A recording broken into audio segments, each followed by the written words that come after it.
অন্তরে যদি খারাপ খেয়াল আসে করণীয় কি?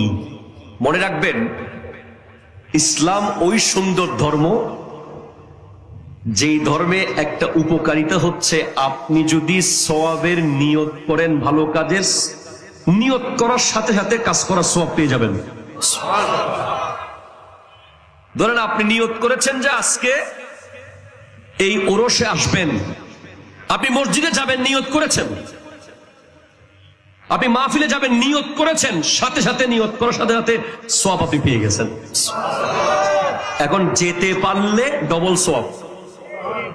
আর গুনার ক্ষেত্রে যদি কোনো গুনার খেয়াল করেন, যতক্ষণ ওই গুনাহ করবেন না ততক্ষণ আল্লাহ গুনাহ লিখবে না। সুবহানাল্লাহ। That is the beauty of Islam. কি সুন্দর দেখেন। এজন্য গুনার নিয়ত যদি আসে, আপনার যুদ্ধটা হবে যেন গুনাহটা আমি করে না ফেলি, নিয়ত থেকে ব্যাক করে চলে আসে।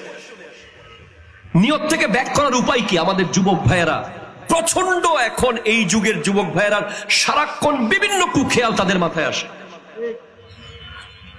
প্রথম, প্লিজ ইনহেলা এক্সহেলা।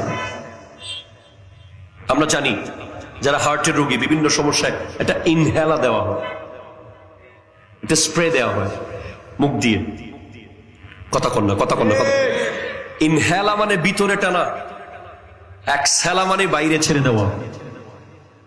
আপনার লাইফে একটা ইনহেলা ব্যবহার করুন, যেটা বাজার থেকে কিনতে হবে না। সেটা কোনটা? আল্লাহ হু, আল্লাহ হু, আল্লাহ হু।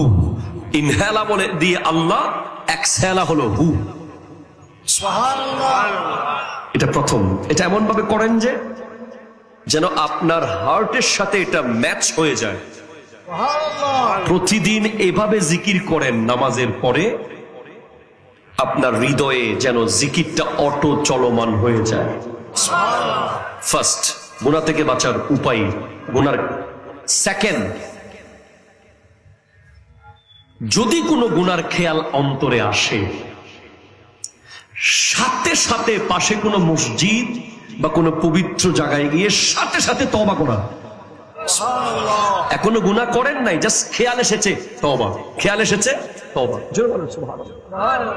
3, একটা দোয়া আছে, ইয়া মুকাল্লিবাল কুলুব সাব্বিত কলবি আলা দীনিক। হে কলবের নিয়ন্ত্রণকারী,